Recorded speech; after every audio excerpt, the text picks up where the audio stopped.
3 o'clock. Tawhid, over to you. I think we can start while I'm still letting people in. Thank you. Over to you.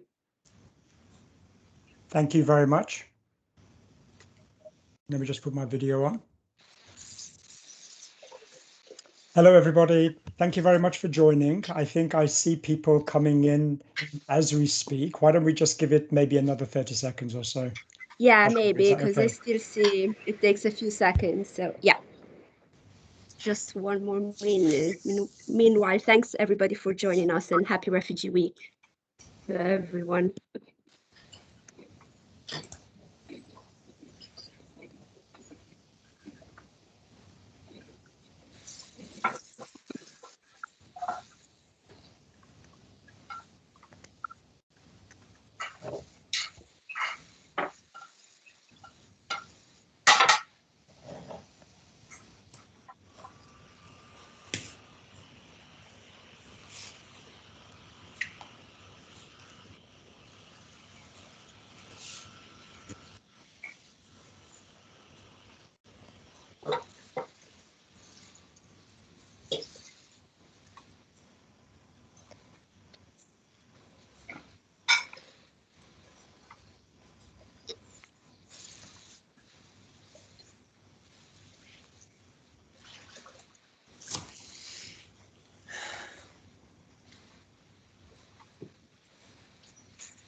Okay, let's start. I think we have the number of people who have been coming in has ebbed away, so that's good. Good time to start.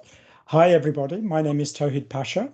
I'm a senior coordinator, program coordinator working within IOM's London office, based here in London. And it's a real pleasure to welcome you here to this second IOM UK event, one of many events that are taking place to celebrate refugees in the UK, Refugee Week, which is an interagency initiative, and we've to be part of that. So first of all, a couple of housekeeping points. I'll be moderating the event today. It's going to last an hour. We hope to finish at 4 o'clock sharp. First of all, can I ask everyone to mute yourselves to avoid background noise and to avoid any distractions? The only people who will be unmuted are going to be our speakers when I'll call them on. Secondly, if you don't mind, could everyone except for the speakers switch off their videos? And the reason that I'm asking this is that we're going to have lots and lots of people on, and it's difficult to focus on the speakers if videos aren't switched off. And secondly, we had an event yesterday similarly. And what tends to happen with everyone having their videos on is that it crowds the bandwidth, and so we get a better connection for a lot of people. So yeah, that's great. Thank you very much for that. The other point I wanted to make as a housekeeping point is that we are recording this session. So please be aware that the record button is currently on. Now, just to let you know about how I'm going to be moderating the event, we have some great speakers on, and we're going to be talking to them. Feel free to post your questions in the chat, and what we will do is we will have a question and answer session in the last 15 minutes or so of the discussion. So about 40 minutes of discussion, and then about 15 minutes of question and answers at the end. So thank you very much for joining us. First of all, I'd like to introduce our speakers. We have some great speakers with us today. The purpose of the discussion today is really to bring a focus on the families of missing migrants and people who are attempting journeys to the UK, and really to bring a sort of delve a bit into the personal stories behind these. And I'm really pleased to welcome Richard Bentley, who is director of The Man Who Fell from the Sky. This film was actually shown on Channel 4, and it is available on Channel 4's, I think it's their app, the All 4 website. So please, please, please, if you haven't watched it, it's a great film to watch. Please do stream it and watch it. If you haven't watched it, no matter, we'll do a quick introduction to what the film is about. But it's great to have Richard Bentley on. We're also joined by Sia. Sia Conde is IOM's Migration and Development Project Officer. She worked with us in the London office and is now in transition to one of our other offices abroad, actually in Laos. So it's great that Sia's on. And she co-authored a report on the families of missing migrants in the UK. We're also joined by Samuel Okeri.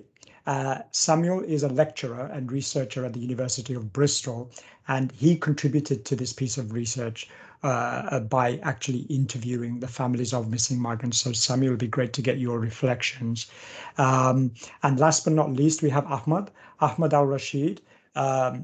Ahmad is a forced migration and integration researcher, and he actually works with IOM UK as one of our cultural facilitators. So Ahmad, it'll be great for you to offer a few of your personal reflections towards the end. Now, I think, Abir, have you posted in the chat? There's a bit of information on everyone. Yes, there it is. You'll see there's a web link. So there's a bit more information on the speakers if you click on the web link in the chat button. But before we go into the chat, I'm very pleased to welcome Dipti. Dipti Pardeshi is our Chief of Mission for IOM UK. And Dipti, could I ask you kindly to open today's session? Thank you. Sure, Tawheed. Thank you so much. Good afternoon, everyone. On behalf of the International Organization for Migration, I'm delighted to welcome you today to this discussion, starting, of course, from some of the questions raised in the movie which Tawheed mentioned, The Man Who Fell from the Sky. There are very complex aspects behind migration decision-making and risky journeys and what happens to the loved ones left behind. I'm Dipti Pardeshi, the Chief of Mission at IOM, the UN Migration Agency, and we advocate and work to help ensure the orderly and humane management of migration and provide humanitarian assistance to migrants in need around the world, including refugees and internally displaced people. In the UK, we also help migrants and refugees to better integrate, and we also assist receiving communities to recognize and support the positive contributions that they can make. Migration is a cross-cutting topic, and working on various fronts with our partners, such as on diaspora engagement, to counter human trafficking, or to protect unaccompanied migrant children, or also work on migration research for a better and more informed discourse on migration are some of the areas that we work along with our partners. Migration, after all, is one of the key realities of our time, and it cuts across communities, influences priorities, and shapes societies. To realize the benefits of migrants and migration and host communities alike, our responses must be innovative, collaborative, and designed beyond the immediate, but more importantly, with a whole of society approach. So starting from the important questions that the movie touches upon, today we will also take the chance to discuss the findings and recommendations included in the IOM's latest report on the challenges and need for support of families of migrants who went missing during their migration journeys. No one should feel forced to risk their life while seeking sanctuary. Nearly 300 people are known to have died on the borders of the UK since 1999. But the stories of their families, the families of missing migrants, go much further than that. At the moment, no national framework exists to ensure adequate support for these families. Therefore, creating a safe mechanism for the reporting of missing migrants while providing adequate support to their families are among the few recommendations included in our latest report that calls for action in the UK, but also elsewhere. As mentioned in the UN Sustainable Development Goals, we must ensure that no one should be left behind. And with this, I welcome you all once again. Happy Refugee Week 2021. I'll hand over now back to Tawheed, who will take and facilitate this discussion today. Thank you. Dipti, thank you very much for that. And you quoted some figures there which were quite distressing. 300 migrants have died just trying to come across from the north of Europe across the English Channel since '99. And I think the wider picture here is that we've had tens of thousands of migrants dying. More than 40,000 have lost their lives on migration journeys worldwide since 2014. This 40,000 is a number, and IOM collates this number. It's part of our job through our data collectors abroad. But behind each death is a story, is a family, is a journey, is a personal story. And I think today it's great to be able to talk to Richard Bentley, who is an award-winning director with over 18 years of experience in film and television. And Richard, in 2010, you co-founded Postcard, an independent studio created for social good, and you directed this film, The Man Who Fell from the Sky. And this film, just very, very quickly, if you allow me, Richard, is about two men who in 2015, they stowed away in the landing gear of a plane flying from Johannesburg to London. One of them fell to his death in Richmond, making world headlines, but miraculously his companion survived. But there's very little talk about his companion. And I understand your investigation took a long time, 5 years to complete, as you tried to get information on the subject.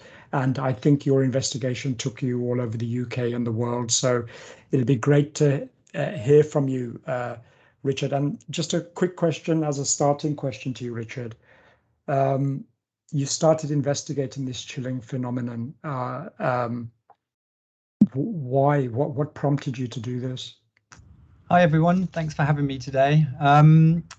Essentially, at that time, well, and it's still sadly going on today, we were inundated with stories of people traveling to the UK in the most dangerous ways.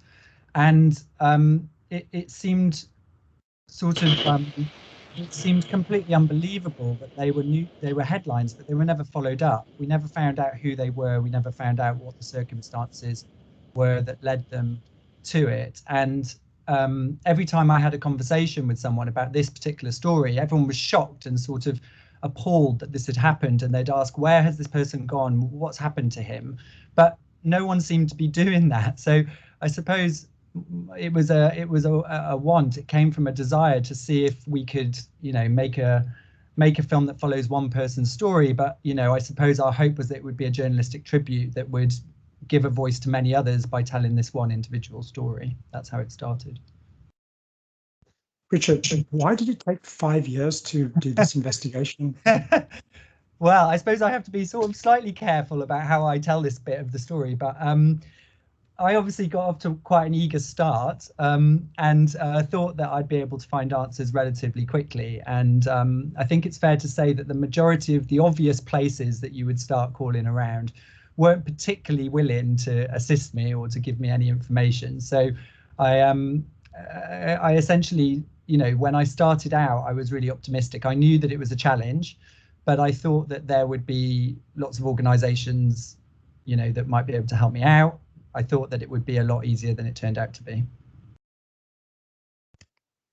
Richard, the film is about, and I saw the film, and I've been working in the field of migration for a few decades now, and but every time I hear a personal story, and your film really brought it home,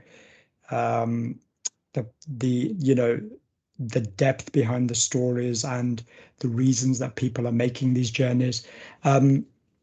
It's about two men, right? Carlito, who unfortunately he lost his life, and I think you went to meet the family of Carlito in Mozambique, and his friend and companion on the journey who actually survived, Themba or Justin. Yeah. You finally managed to trace them down. Tell me a bit about the encounters that you had with Carlito's partner, and I think you met his daughter as well, and with Justin as well. It was obviously the film had been going on for a long time, and it really did, you know, there were probably 3 years where I felt like it was never going to be made, and there were many times where the project sort of halted and paused.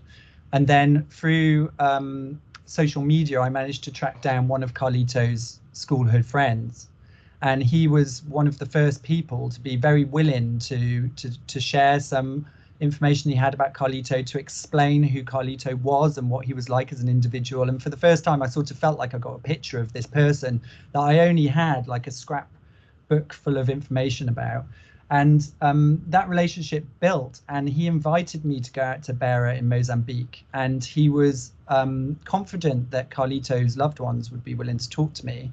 And that's what happened. Over, you know, a few months of planning, I went out to Mozambique, and I went and met Carlito's wife and also his daughter. And I think it was probably the most challenging time in the process of making this film, because I was emotionally invested in the story, but I also was making a film, and I felt like I had a huge responsibility to make sure that that I told the story in a sensitive way, that his family was, you know, comfortable with sharing this story with them. And when I arrived in Mozambique, I think the thing that I was, what I found, I suppose, is just this enormous amount of grief.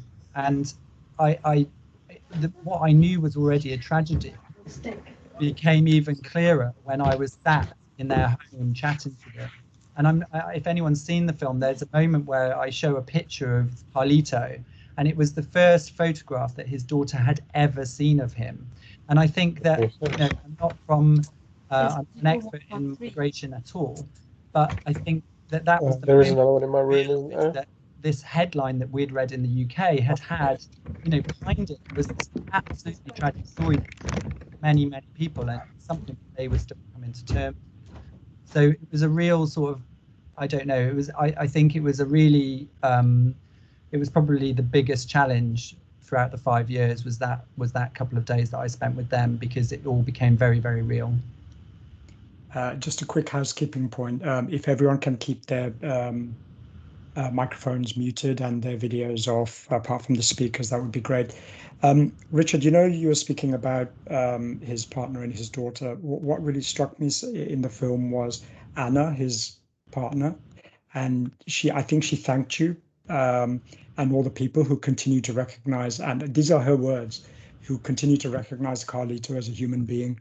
And I think that really struck me, because it really just drove home, you know, the need for people like Anna to really be, I don't know, the connections between the people who make the journey and their families back home is something that has been explored, but it's something that really needs to come out. And Richard, I'm going to come back to you, but if I can hand over on that point to Sia.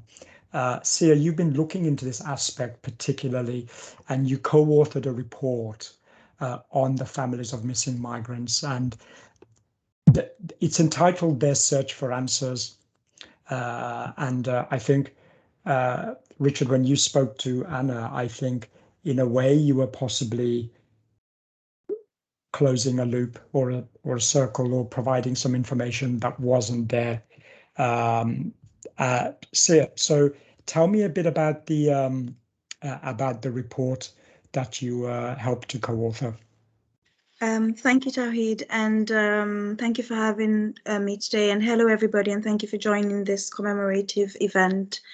So I think a lot of what Richard has highlighted are some of the gaps that IOM has been looking for years to fill. So just to give you a background context, IOM started through its Global Migration Data Analysis Center to sort of respond to the need for better data that could lead to better policies within migration more generally, in direct response to meeting Sustainable Development Goals and our commitment to the Global Compact for safe and orderly migration, specifically the Sustainable Development Goal 10.7 and the GCM Objective 8, both of which looked at how could we save lives, how could we better coordinate international efforts on migrants going missing, and facilitate orderly, safe, regular, and responsible migration in the process of doing so. And so basically, this project forms a part of the Families of Missing project, which forms a part of the wider Missing Migrants project that's been running since then. And essentially, since then, IOM has identified that recorded over 42,000 deaths around the world since 2014, that is. But we also recognize that this is an undercount. That there are so many challenges in collecting data. Things as simple as accurately recording the background of minorities, their sex, their age, to even sort of the definition and methodology for recording what is missing and what is death in migration. For example, the Missing Migrant Project adopts a more narrow definition and looks primarily at migrants who go missing en route, and doesn't really look at migrants go missing in detention centers, in camps, or any inquiries made about missing migrants, for example, from the families. So in the course of doing this over the past few years, one key gap that was identified was what happens to the families who are then left behind?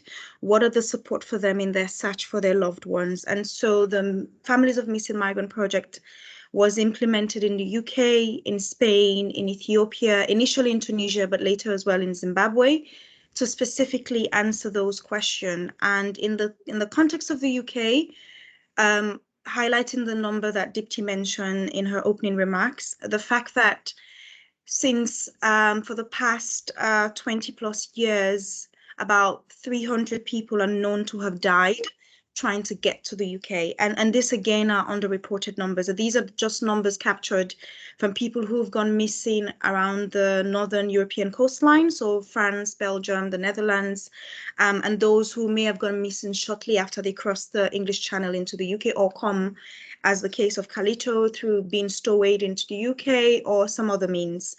There is an anonymized data set held by IOM's Global Migration Data Analysis Center that I'll share a link in a few minutes.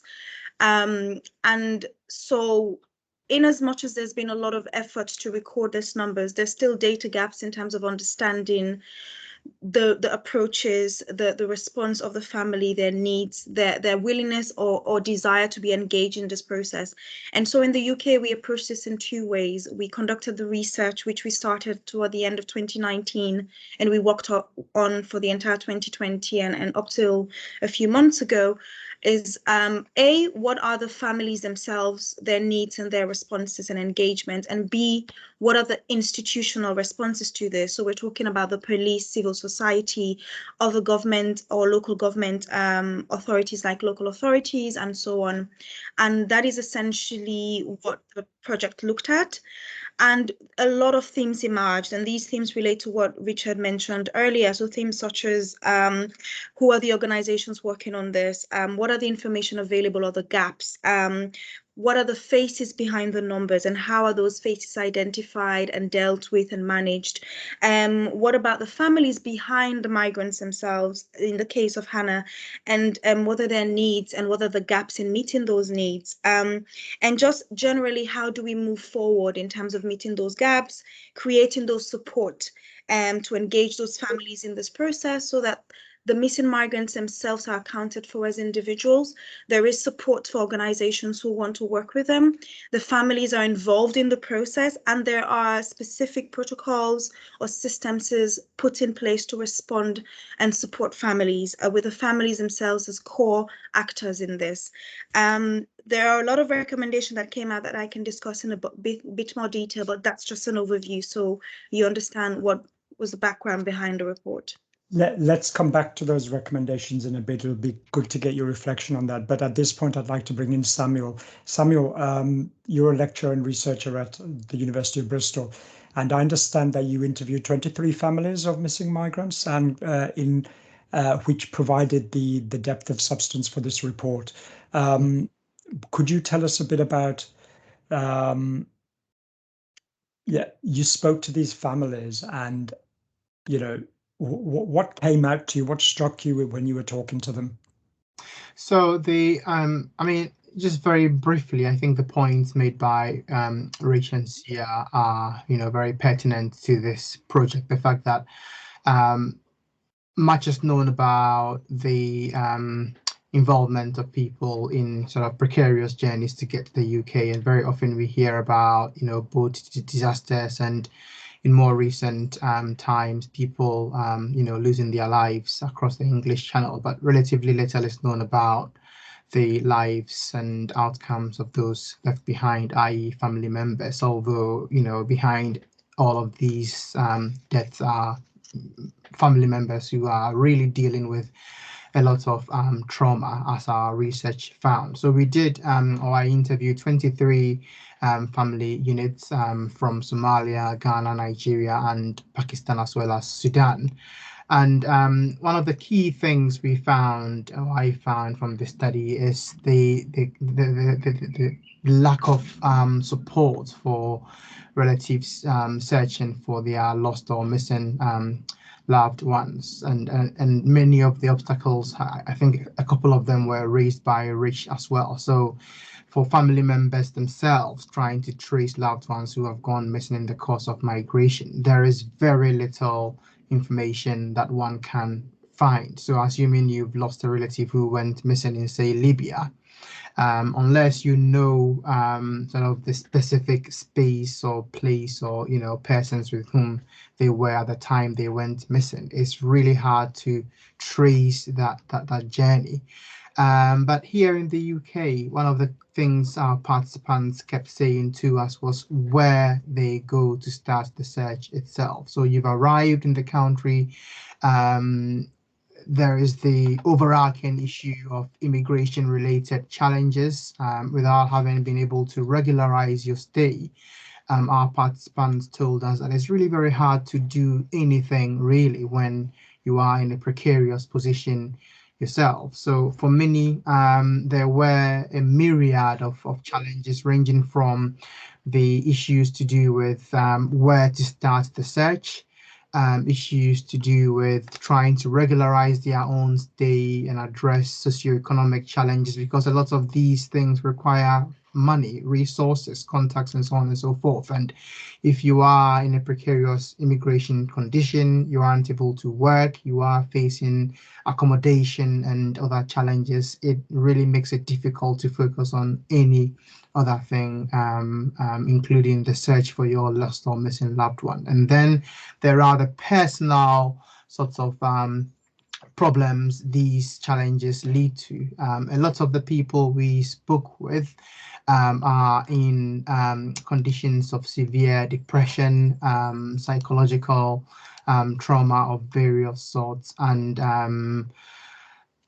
and this is all, I think, further exacerbated by the fact that there aren't any specialist support systems. So there is, for instance, the fact that one could go to your GP in the extreme, but because of the peculiar nature of the sorts of challenges which our participants are facing, there was a need for specialist and enhanced support, which wasn't always available, because in many cases we found that some of our participants had themselves gone through precarious journeys to get here.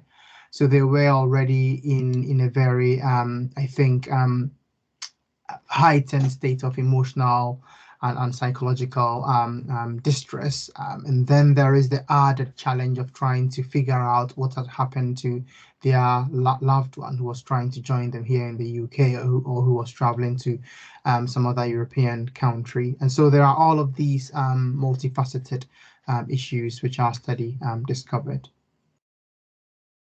Yeah, when you talk about the trauma that was simply exacerbated by these administrative obstacles, and by the fact that they didn't know about what was happening to the people who accompanied them on the journey, is something that's quite telling. And I'd like to come on to Ahmed here.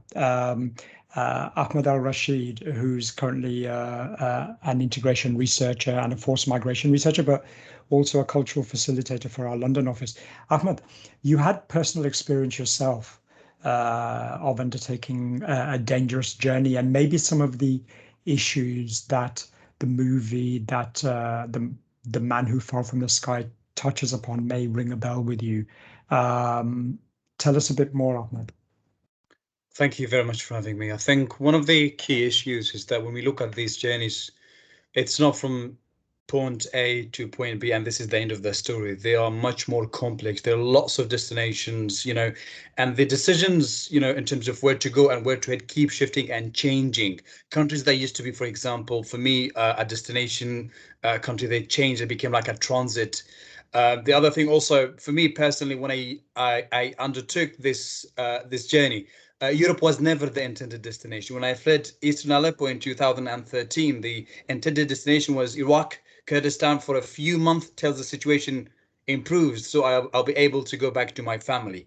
But by 2015, the situation got even worse, and Iraq descended itself into a complete situation of chaos. And then I undertook this journey because there were no other possible ways for me. I wasn't able to bring over my family because they were under siege in Syria, in Aleppo at that time, under bombing and shelling.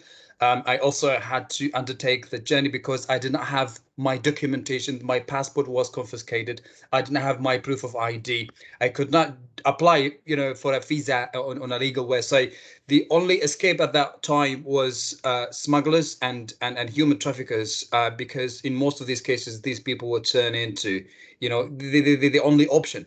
And we knew that they would take advantage of your situation. But again, quite a lot of us, we decided to still move on with this. And the most interesting thing, in terms of, if I compare this to the film, is that when I undertook this journey, my family was still in Eastern Aleppo. There was very little communication with them because of the bombing and shelling and lack of electricity.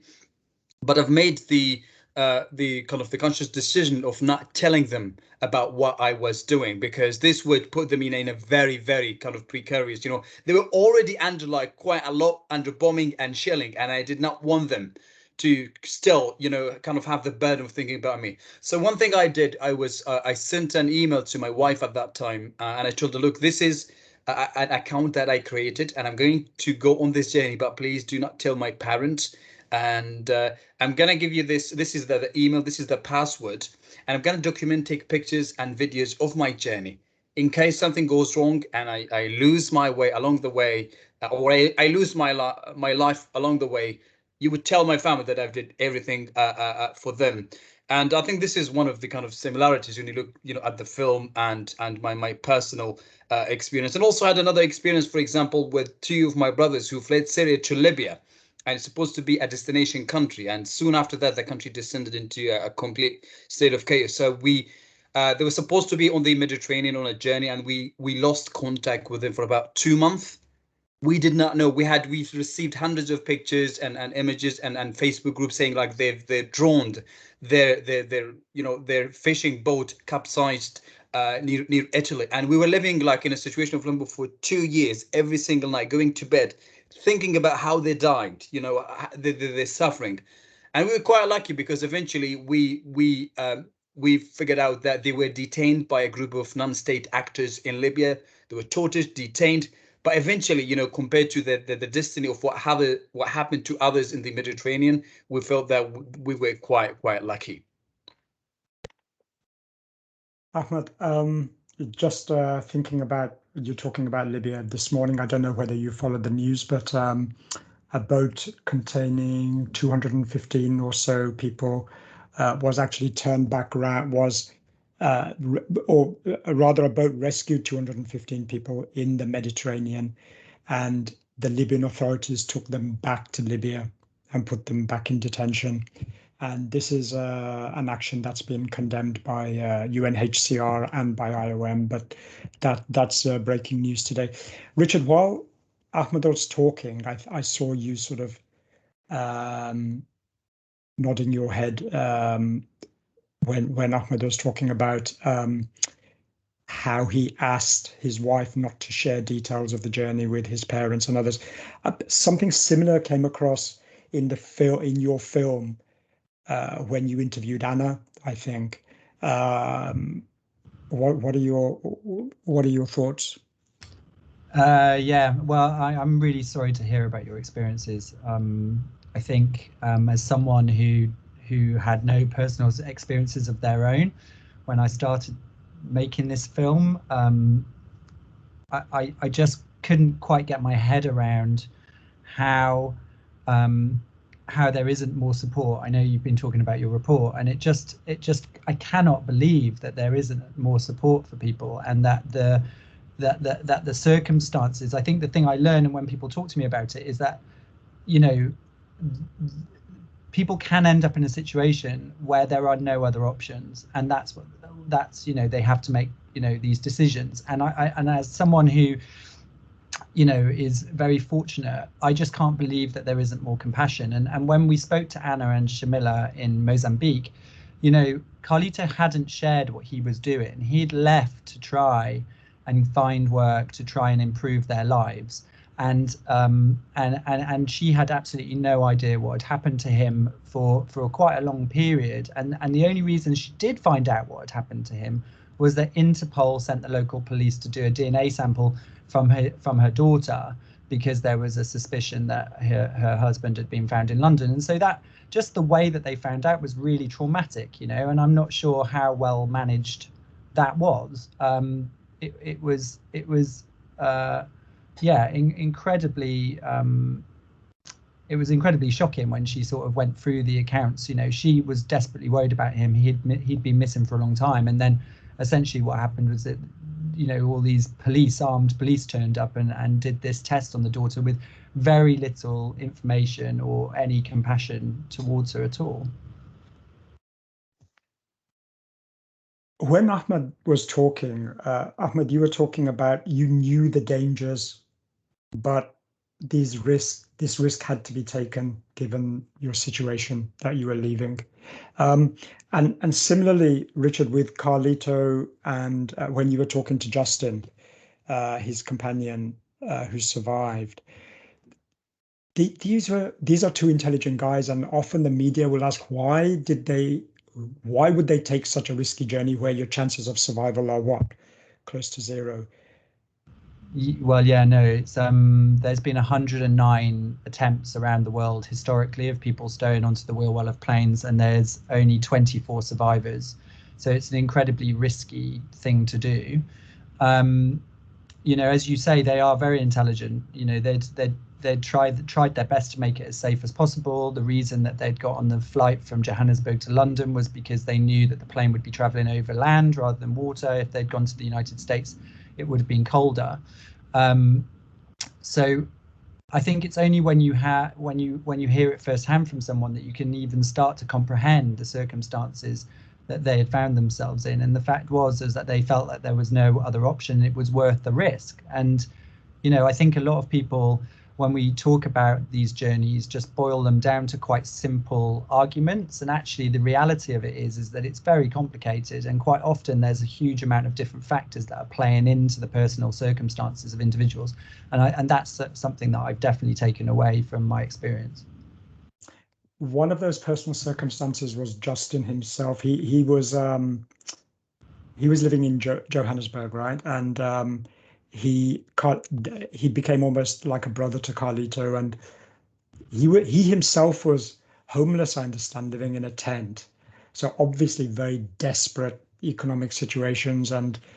But then he invited Carlito into his home, you know, and that just showed to me the homeliness and the warmth that someone with very little still wants to offer what little he had, and the desperation of his circumstances as well.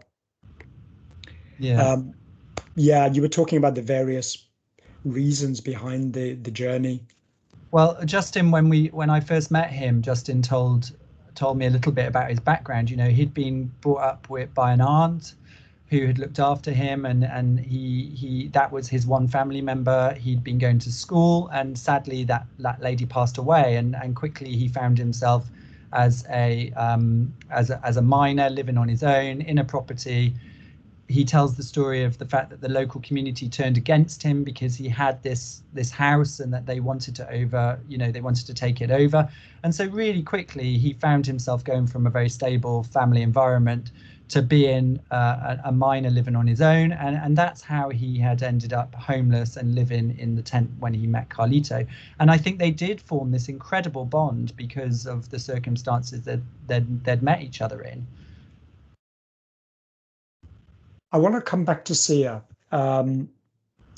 So when you, together with Samuel, you put this report together, you came out with some recommendations that you would like to see. What would you like to see happen? I mean, just going off what both Richard and Ahmed reflected on, and to a large extent as well, Samuel, because obviously what we found at the institutional level wholly complemented what was found from the family end of things. So some of the things we actually found was the UK itself is very good when it comes to missing more generally within its borders. But with issues about missing migrants, because of maybe the specific context of migration, and just certain understanding, that support and really robust system hasn't really translated.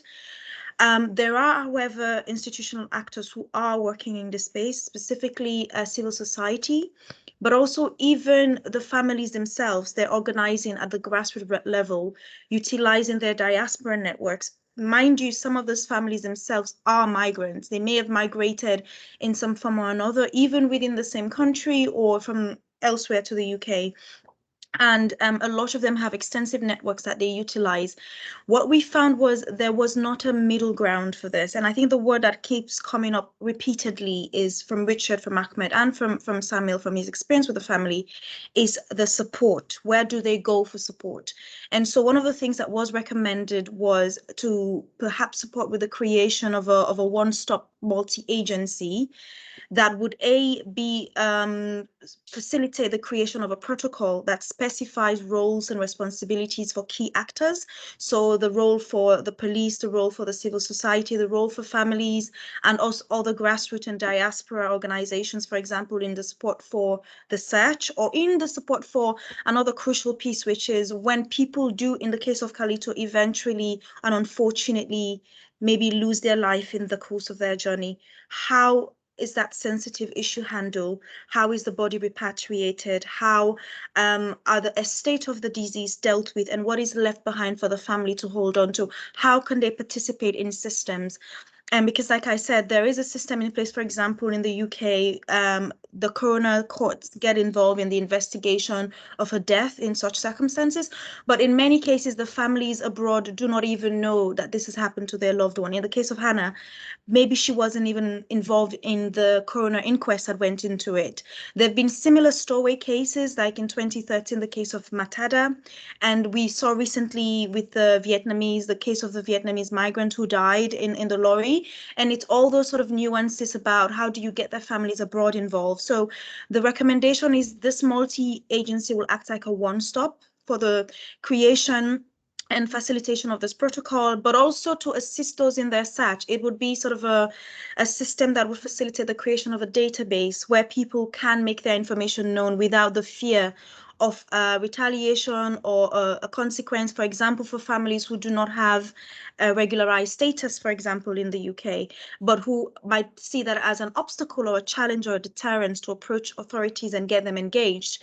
And also addressing the finding that there is a lot of firewall between key actors, which is good in terms of data protection, so informations are kept confidential. But then that could also be a detriment in people finding out where their loved ones are, being able to engage in systems to support them.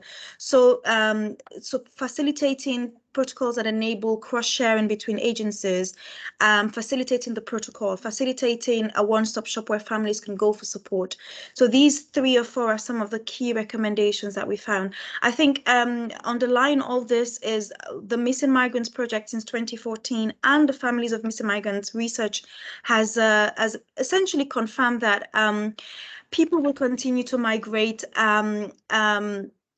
so long as the situations surrounding their migration, like Richard and Ahmed have pointed, are beyond their control in many cases.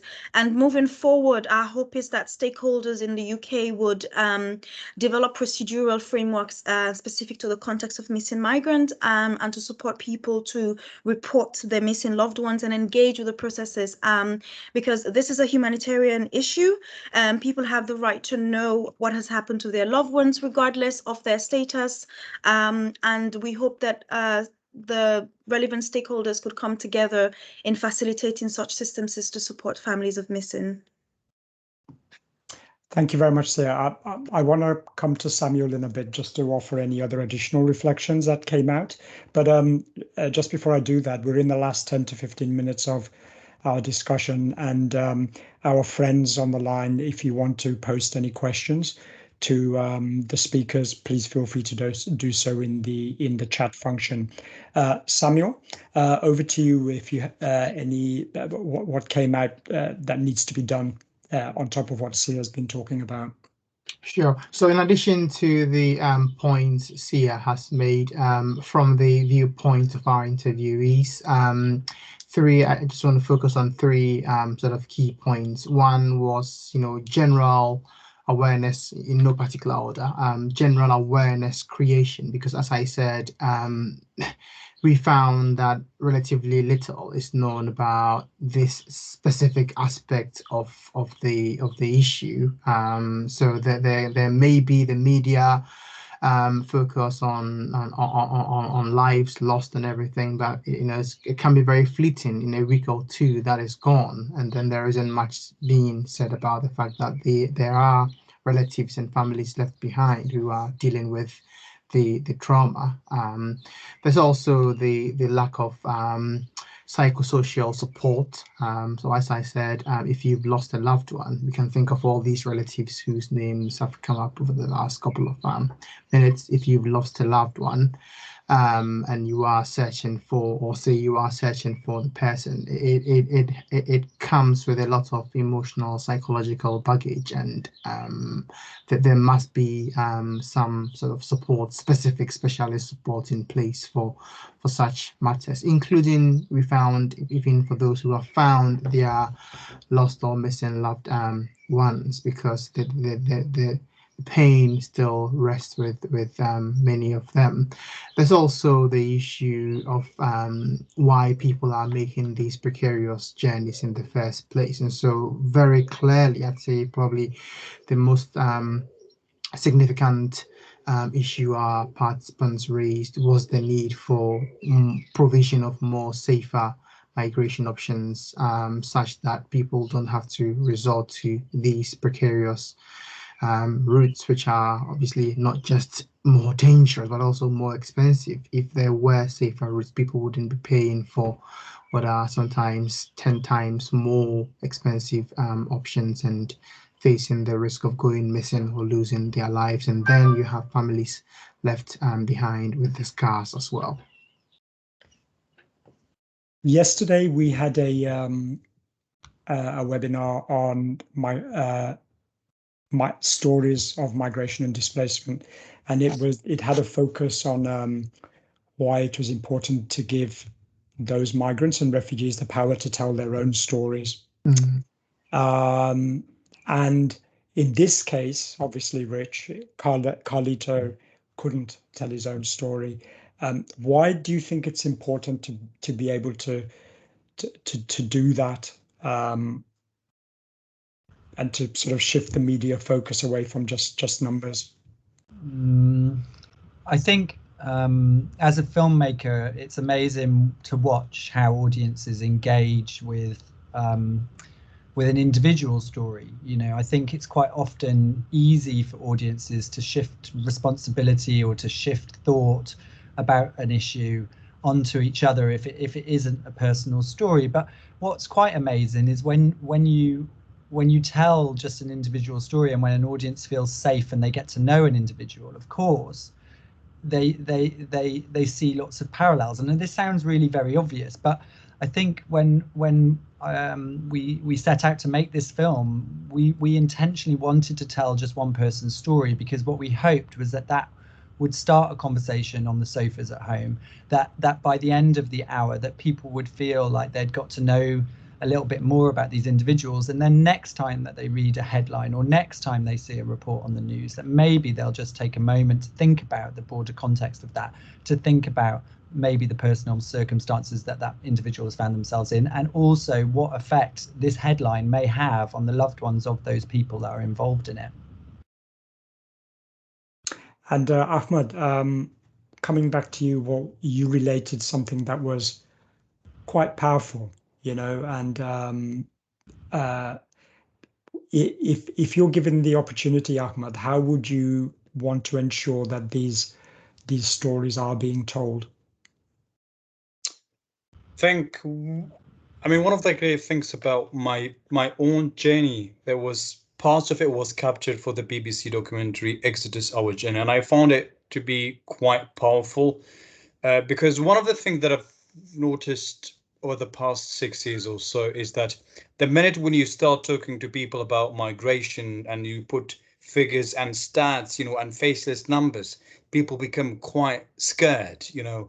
But the minute when you start to kind of focus on one story, the story of a father, the story of a mother, the story of an Arsenal supporter, or a story of you know, a curry lover, this is things that people can relate to. These are things, you know, I remember like one of my very early experiences in the UK when I was in Wakefield at the detention facility, like at the migrants or asylum seekers detention facility. There was a massive protest by the EDL, the English Defence League. And I never knew what the EDL were at that time. So I just kind of stepped out of the asylum, you know, and I just started talking to people about like, you know, what's wrong here? And they're like, you know, as I kind of chatted to two of these protesters. It was like, you know, I am from Syria and I read, you know, I did English literature and I studied about Shakespeare. So we started to talk about English literature and Chaucer and stuff like that.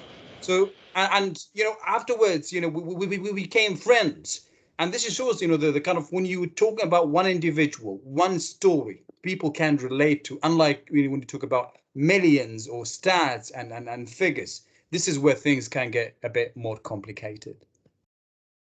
I think there's a website, is it 1001 Dreams? I don't know, Abir, if you can post that. You're already posting some of this information, so that's good, where people can relate their own narratives and have the opportunity to tell those stories, because it is very important to be able to just come away from the numbers and to be able to talk about you know, what people have gone through. And just another thing struck me, Richard, was that they were, at the end of the day, Justin and Carlito were seeking a better life, and there's a lot of you know, the media will often focus in on genuine refugees, and then you have just economic migrants on the other hand. Are these distinctions so clear to you after you made your film? No, not at all. I think from you know, from my position as someone that I suppose was quite unaware of any of the issues around migration before I started this, my feeling is still the same. We all deserve to live in a safe place. We all deserve to have, you know, a roof over our heads and for us to have the opportunities to be able to live a happy life. And I think what I've found is that, of course, all of these stories are different, and of course everyone's circumstances are very different and often quite complicated, but I still find it incredibly difficult to comprehend how we live in a world where people feel like they have no other option. Yeah, absolutely. And I think that is one of the crucial aspects of this. It's interestingly enough, IOM together with the wider UN system and NGOs have campaigned for this global compact for migration, which is now signed up by states, including the UK. And one of the features of the global compact is safe avenues for migration. But often the focus is just on stopping irregular migration journeys, but that has to be complemented by safe migration journeys. And Sia, you mentioned that it's important that we recognize that migration is going to carry on, and we have to ensure that it can be facilitated. I don't know, see if you have any reflections on that. Yes, I do. And I think I should perhaps highlight that one of the things as well we found was this specific issue is increasingly being recognized by institutions in the UK. One key thing to highlight, for example, the missing persons unit within the National Crime Agency that is responsible for missing persons generally has made proactive step in moving away from towards a more humanitarian response model, where they recognize that this very issue of the fact that migration will continue, and they are making waves as with other CSOs like the British Red Cross, like specific charities like Last Rites, and so on, that collective efforts on this, both by IOM and other key stakeholders, will go a long way toward meeting those commitments under those global frameworks, such as the Global Compact on Migration and so on. So I think that is a positive. This is becoming an increasing conversation, supporting migrants beyond, like you rightly mentioned, Tawhid, the addressing irregular migration, to looking to the individuals and the faces behind the data and the numbers, including the families that are left behind, and providing and recognizing their rights, their interest in this, and collaborating and coordinating between us as institutional partners, between what may previously be considered as non-traditional actors, such as, say, wider diaspora communities or migrant communities, and recognizing that all of us collectively do have a role to play in providing those, in advocacy, in providing those systems, those frameworks to support migrants in the course of their experiences, in the course of their migration journeys. Thank you, Sia. Richard, a couple of questions. Your film has touched a soft spot, and people are asking about Justin. Are you in touch with him? How is he doing? Yeah, so we are still in touch with him. Yeah, absolutely. He is pursuing his music. There was a question I just spotted about whether he'd been able to stay in the UK, and he has got right to remain, which is brilliant. He's got a good network of friends now up in Liverpool, and he is, happy. I should say that, from the journey, he has got some life-changing injuries as well, as you'll see in the film. Like he's got a very damaged leg, which it doesn't look like there's a huge amount more to do. So I think when people question it, it hasn't, he's still living with the impact of his journey. And that said, it is really nice to see him making his music. He was playing me a track out of his phone, and he is, he's got a nice network of people with him now, so that's nice. That's fantastic. And I just want to come back, Richard, to what Carlito's partner said in the film, that she's grateful that you told the story, and people recognize that Carlito, to recognize him as a human being. And I think that's incredibly powerful. So I hope more people in the media, more media actors, are able to put these stories out there, these powerful stories. Thank you very much. Just on an end note, so the work that has been going on in terms of collating the stories of missing migrants, that work does continue. GMDAC is the Global Migration Data Analysis Center. They are continuing to do this work under what we call the Missing Migrants Project. Yeah, more information has been posted in the chat. And just talking about the journalists and the media as powerful actors. There's a webinar that's taking place on July the 14th. It's organized by the Ethical Journalism Network, and speakers will include our people from our Global Migration Data Analysis Center, and it's going to be looking at the importance of journalists, the role of the media in sharing and talking about migration stories. So follow our Twitter account on IOM UK. All the information is out there.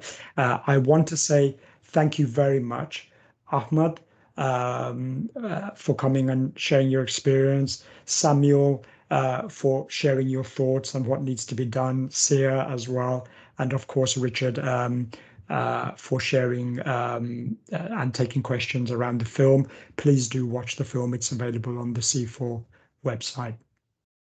Thank you very much. Thanks, everyone. Thank you very much. Goodbye.